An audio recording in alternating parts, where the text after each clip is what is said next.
Hi all, in this class we are going to learn about IMF and World Bank. Okay, so these are the two organizations which we are going to discuss in this class, and both are coming under the syllabus portion of international economics.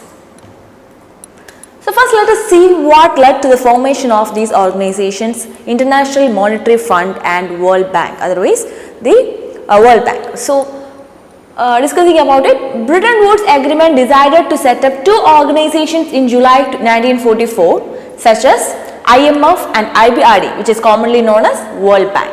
So as an after effect of the World War II, in 1944, Bretton Woods Conference has decided to set up two organizations in order to rebuild the Europe after the World War. The Bretton Woods Conference has decided to set up two organizations, and one is International Monetary Fund and other one is International Board of Reconstruction and Development, which is commonly known as World Bank. So first let us discuss more about IMF, the International Monetary Fund. So what is the purpose of IMF? IMF fosters global monetary cooperation, secure financial stability, facilitate international trade, promote high employment and sustainable economic growth, and reduce poverty around the world. So this is the purpose behind the formation of IMF. Okay, it is the main aim. It is fostering the global monetary cooperation. It is securing financial stability. It is facilitating international trade. It promotes high employment and sustainable economic growth, as well as it is reducing poverty around the world. And it depends World Bank periodically for its resources and plays a certain role in the management of balance of payment difficulties and international financial crisis. So when we connect the IMF with the World Bank, IMF is depending World Bank for the financial resources, for periodically for its resources, IMF seeking the assistance of World Bank, and it is playing a very central role in the management of balance of payment difficulties. So when there is BOP disequilibrium or BOP difficulties, that is being managed through the funds from IMF. So IMF is playing a certain role in managing the BOP difficulties and international financial crisis. The funds of IMF are subscribed by member countries. So when IMF is being taken into consideration, the fund pooled in IMF is basically used by the member countries. It is being used for the purposes of the member countries, and each member country subscribes to the fund as per the quota fixed by the IMF at the time of joining the fund. So in each country joins the IMF, they agrees with the regulations of the IMF. As for example, when each member joins, each member country subscribes to the fund as the quota fixed by the IMF at the time of joining the fund. So there is a certain quota fixed by the IMF when each member country is joining the IMF. So regarding those quota we will be discussing.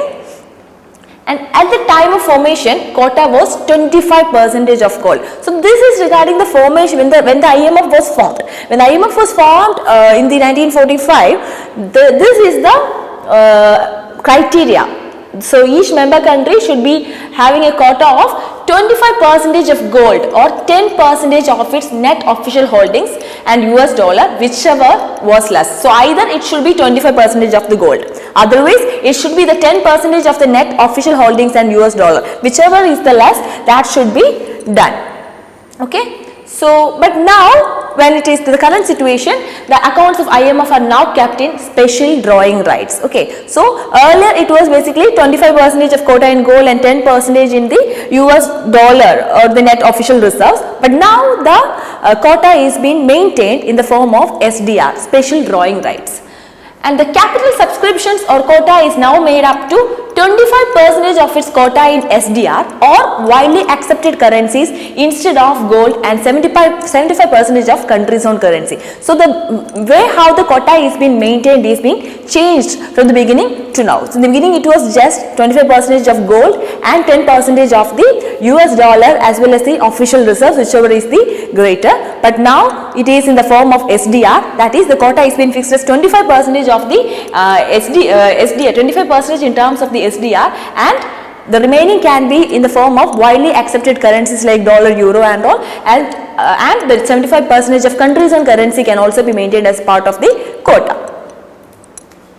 And the country who is willing to be member of World Bank and willing to pay subscription can become member of the IMF. So the criteria to be a member of IMF is any country who is willing to be part of the World Bank group as well as who is willing to pay the subscription. So just we have mentioned how the subscription quota is being taken place. So the countries who are willing to pay the subscription as well as willing to be part of World Bank can be member of the IMF. And on joining IMF, each member country contributes to a certain sum of money called quota or subscription based on country's wealth and economic performance. Okay, so it is compulsory. So for each country to agree with the terms and conditions regarding the quota based on their economic conditions. Okay, even joining in IMF, each country contributes a certain sum of quota, which is otherwise subscription, based on that country's wealth and economic performance. Okay. And the proportion of quota is maintained in the terms of SDR.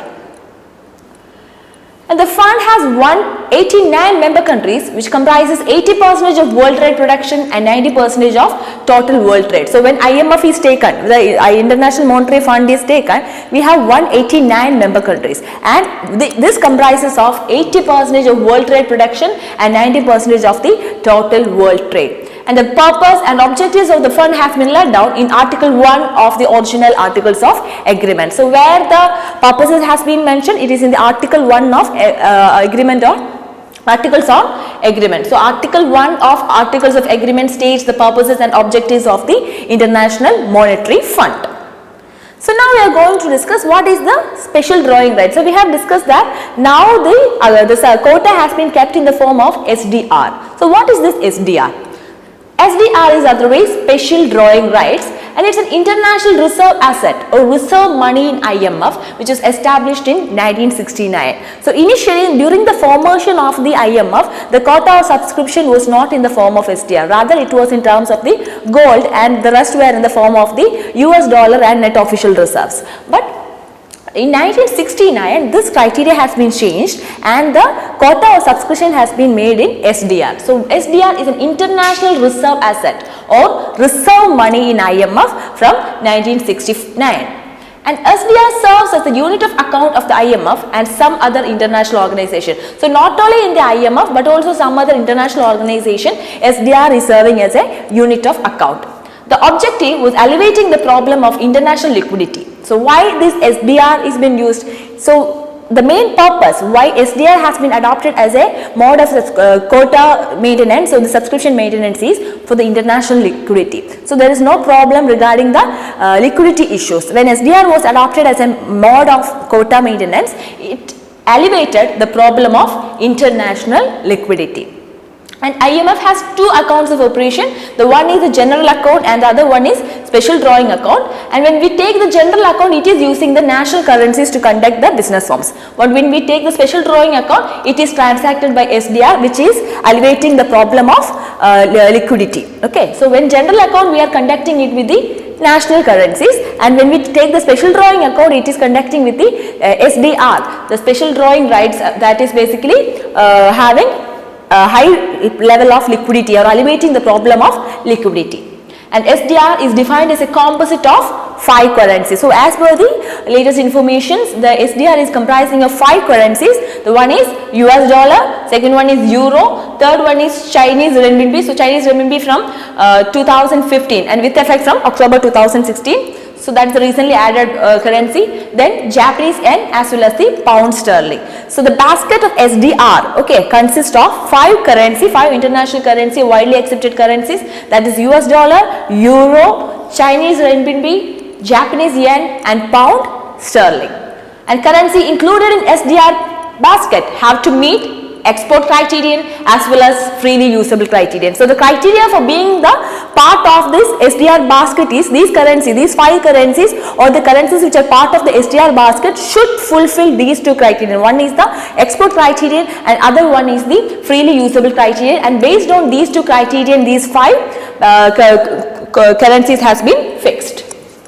And SDRs are allocated to member countries in proportion to their quota subscriptions, and only IMF members can participate in SDR facility. So we have mentioned that SDR has been used as a unit of account in many of the international organizations as well as IMF, and when it comes to the IMF, only the IMF members can be participated in this SDR facility. So other countries cannot be facilitate the use of SDR facility for financial assistance. SDR being costless, often called paper gold, and it is a book entry in the special drawing account of the IMF. So I have mentioned that there are two accounts, in general account and the special drawing account, and SDR is coming under the special drawing account, and in general account we are dealing with the national currencies. So SDR being costless, it is called as a paper gold, and it is maintained as a book entry in the special drawing account. And SDR once allocated to a country are owned and operated by it to overcome the BOP deficit. So why it has been used? Initially itself IMF is facilitating or assisting to overcome the balance of payment disequilibrium, right, or the financial crisis. So when SDR is being used as a unit of account, or when SDR is being used as a mode of quota or subscription, it helps to overcome the BOP deficit for the member countries, because when SDR is once allocated to a country, that SDR is owned by that country to operate and overcome the BOP deficits or disequilibrium. Okay, so this is the role of SDR, or why SDR is being used. The major purpose, it overcome the limitation regarding the liquidity, alleviate the problem of liquidation or liquidity. Okay, alleviate the problem of liquidity. So it can be used as a common mode of currency, or common mode, it gets widely accepted common mode of currency. So SDR is costless and also known as paper gold. It is just made as a book entry in the special drawing account, and once allocated to a country, it is owned and operated to overcome the BOP deficit. So that is all about the SDR. Now we are moving on to the major objectives of IMF. So initially itself we have told the main purposes. Now we will see the major objectives raised. Objectives why IMF has been existing. The first objective, to promote the international monetary cooperative through a permanent institution. Second one, to facilitate the expansion and balanced growth of international trade in order to maintain high level of employment and real income. Third one, to promote exchange stability and orderly exchange arrangement to avoid competitive devaluation. Next, to help in establishment of multilateral system of payments in respect of current transaction between members and in elimination of foreign exchange restriction. And next one, to provide means for international adjustment by making available increased international reserves. And next, to make funds available for members to correct BOP disequilibrium. Okay. So here we have discussing the major 5 objectives. So summarized it up. The first one is promoting international cooperation, and second one is facilitating the expansion of the trade, expansion and balanced growth of international trade. Okay, promote international cooperation, facilitate expansion and balance of the international trade, promoting exchange stability, establishing multilateral system of payments, providing means of international adjustment to make the availability of increased international reserves, and the last one is to correct the balance of payment disequilibrium. These 6 are the major objectives why IMF has been established. Moving on to the functions, then generally we have the regulatory functions performed by IMF, financial function performed by IMF, as well as the consultative function. So this generally just understand that these are the general area where IMF stress its performance. They are oriented in regulatory function, financial function, as well as consultative functions. Next one, what are the assistance provided by IMF? So we have learned the objectives. We were discussing about the objectives, and we were discussing about the functions, and we also discussed how a country can be member of IMF and how the subscriptions need to be maintained, etc. Now, being a member of IMF, what are the assistance provided by IMF?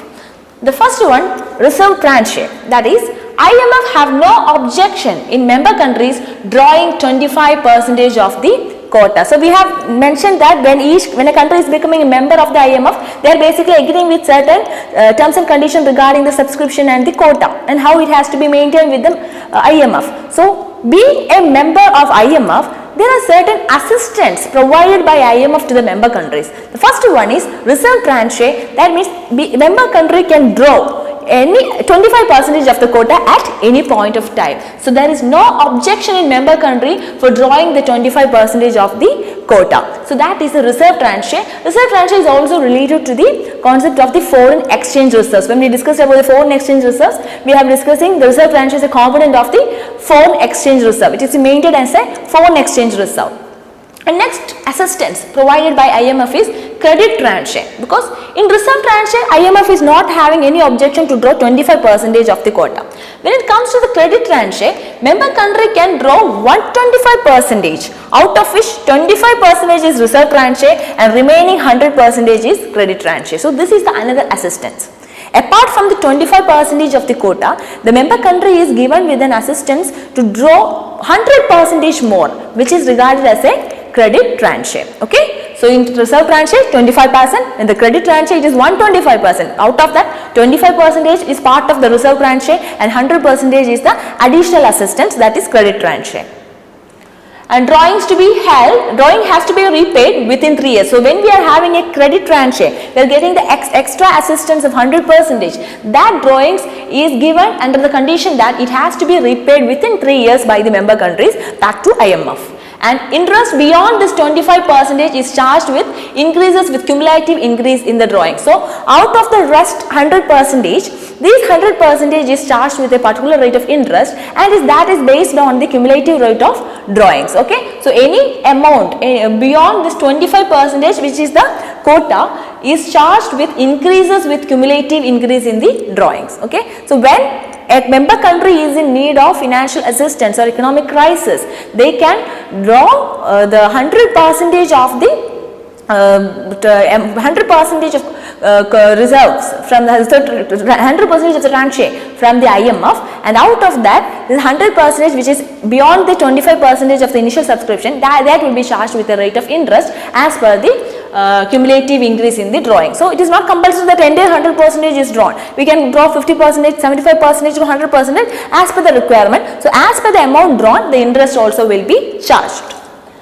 Next one is the next benefit or the next assistance given by IMF is compensatory financing. What is compensatory financing? This facility is for member countries producing primary goods and suffering from fluctuation in receipts from exports. Okay, apart from the reserve tranche and the credit tranche, the IMF is also assisting the member countries, that is in the form of compensatory financing. That means this is mainly given to the countries who are producing the primary goods and suffering from fluctuations in receipts from exports. So countries who are depending on the primary goods, out of they just depend on that export revenue for the further production activities. So when there is delay regarding the receipts of the payment of exported good, in such cases IMF member countries will be given with a consultative financing. So compensatory financing, okay, in order to manage the situation or in order to overcome the financial crisis because of the delay in receiving the export receipt payment. So that is compensatory financing. A member country can draw up to 100% under compensatory financing. So for any country who is having financial crisis because of the delay in receiving the export payments, especially the countries who deals with primary goods. So at that time IMF will be providing with compensatory assistance, and this assistance, under this assistance, a member country can draw up to 100% under compensatory financing. So moving on to the next assistance, that is a buffer stock financing, that is drawing under the scheme are permitted up to 50% of quota of respective country. So if a country is having 100% quota, under the buffer stock financing, these countries are permitted to draw 50% of the quota, and here members are expected to cooperate with the fund in an effort to solve BOP difficulties. So here buffer stock financing is basically allowing the member country to withdraw up to the 50% of the quota, but still here the member countries are expected to cooperate with IMF in order to maintain the BOP issues or BOP difficulties, in order to resolve the BOP difficulties, So next assistance is medium term assistance, that is medium term assistance to member countries in special circumstances of BOP difficulties. So just before we were discussing about the buffer stock financing, we told that countries are permitted to take 50% of the quota for as a financial assistance, but they are expected to repay it, or they are expected to cooperate with IMF in order to solve BOP difficulties. So after that, next assistance is the medium term assistance, that is assistance given by IMF to the member countries in order to resolve the problem of BOP difficulty, or in the cases of circumstances of BOP difficulties, this medium term assistance is given to the member countries. Next one is supplementary financing facility, and it is based on relevant policies of the fund and performance criteria, and it is given to cover large payment imbalances. Why supplementary financing is being given? To cover large payment imbalances. So when there are large payment imbalances for a member country, they will be given with supplementary financing. But for giving this supplementary financing, the member country should be basically a well performing country, or the policies should be in favor of the IMF. So this supplementary financing facility is based on the relevant policies of the fund and performance criteria. So based on the policies of the fund and based on the performance criteria of the countries as well as the fund, the supplementary financing will be given to the member countries who are having payment imbalances. Okay, so that is it. Next one is oil facility. So oil facility is also an assistance given by IMF for members facing BOP difficulty due to rise in oil prices. So when there are BOP imbalances or BOP difficulties due to rise in oil prices, oil facility is given to the member countries.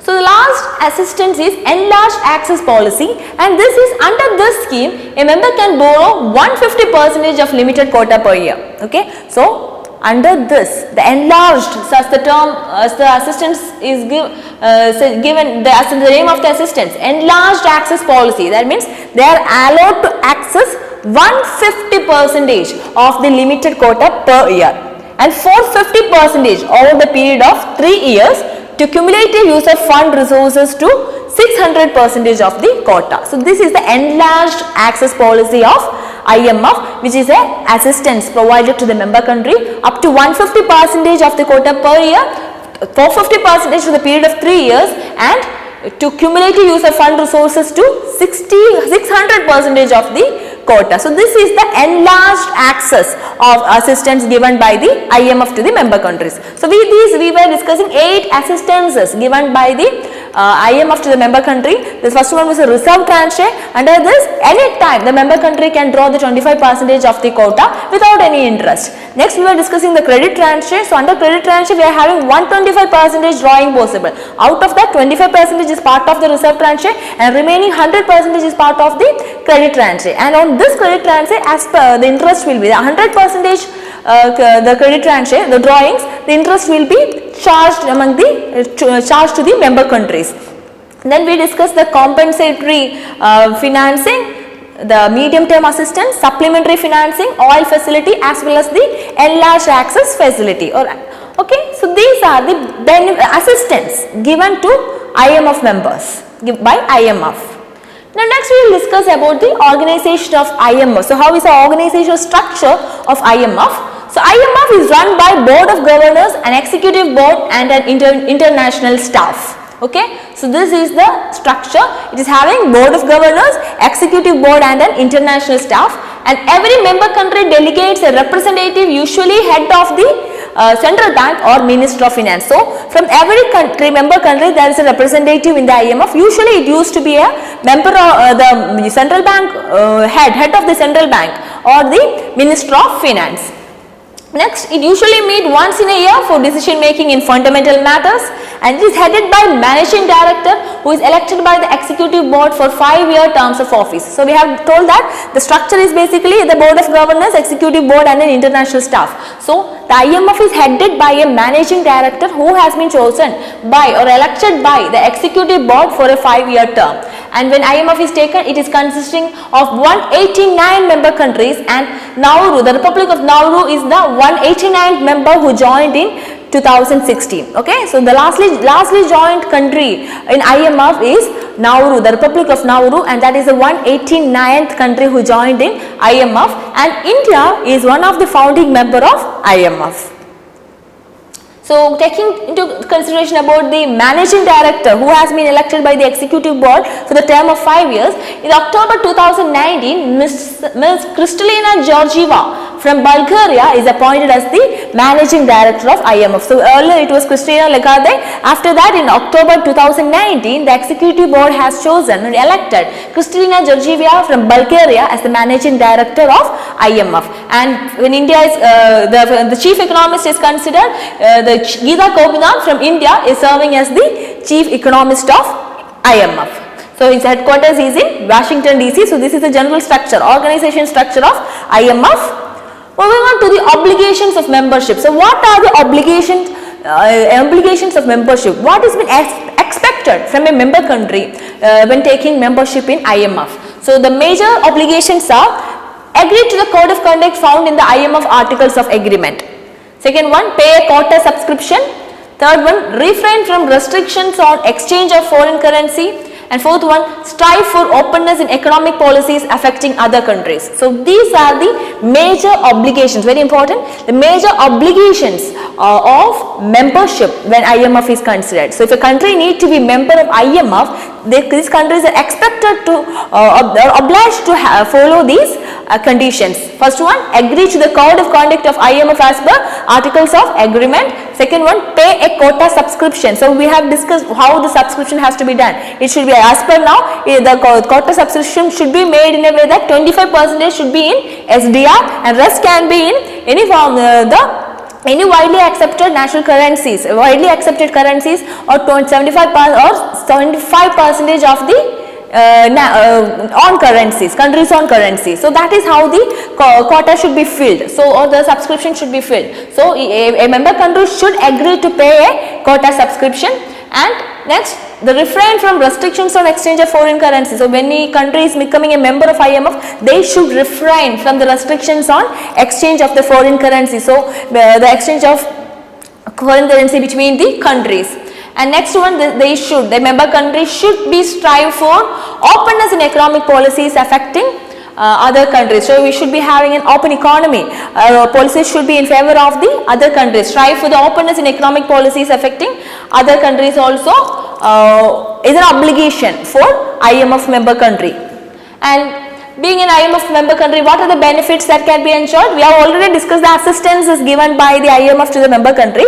Apart from the major benefits of the membership are access to information on economic policies of all member countries. So, being a member of the IMF, all the economic policies regarding the other member countries also been accessed by all the member countries. Okay, so being a member of IMF, access to the information regarding the economic policies of all the member countries is being made possible. So India being a member country is being made accessible to the economic policies information related to other 188 countries.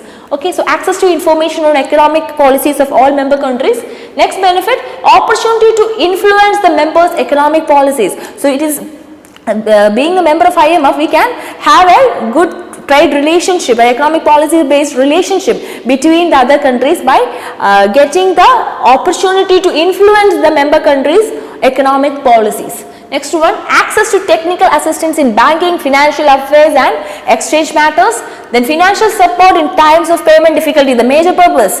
Okay, so any kind of financial constraints or BOP disequilibrium that can be resolved by being a member of IMF. So we have seen that in order to overcome the financial difficulties, various kinds of assistance were given in the physical tranche, credit tranche, supplementary assistance, compensatory assistance. Like that, we have seen various assistance given by the IMF to the member countries. So financial support in terms of payment difficulty is one of the major benefit enjoyed by the member country for being a member of IMF. Next one is increased opportunity for trade and investment. So these are the 5 benefits generally enjoyed by the members of IMF, and that is access to information of economic policies of the member countries, opportunity to influence the member countries' economic policies, access to technical assistance on the banking, fiscal affairs and the exchange matters, financial times in the time of payment difficulty or the when this BOP imbalances, and increased opportunity for the trade and investment. So these are the benefits. Okay, so that is all about the IMF. So we discussed, we know that IMF is an international organization formed after the Bretton Woods conferences in 1944. The major objective is the major objectives of the IMF is basically the promoting international cooperation, facilitating the expansion of the trade, promote exchange stability, help in the establishment of multilateral payment, providing means of international adjustment for making available increased international reserves and making the fund available in order to overcome the BOP disequilibrium. So we have also seen the how the organization of the IMF works. What is the organization structure of the IMF? We have seen the obligation to become an obligations of an IMF member and the benefits enjoyed by an IMF member. Okay, so that is all about International Monetary Fund. Thank you.